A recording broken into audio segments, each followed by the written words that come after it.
Welcome to BestusefulTips. Here I will show you how to factory reset Google Pixel 5a using phone settings.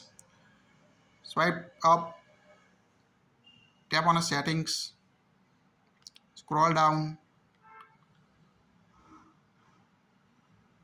tap on a system, tap on a reset options. Here you can see erase all data. Tap on a factory reset. Now you can see erase all data from your device including Google account, system apps, download apps, music, photo, etc. Tap on a erase all data at the bottom right corner. Now tap on erase all data to factory reset your Pixel 5a. Wait until factory data reset your Pixel device.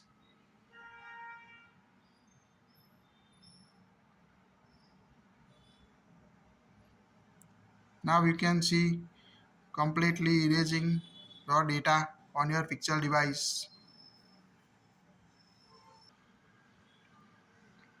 Now you can see start your Pixel 5a after factory reset.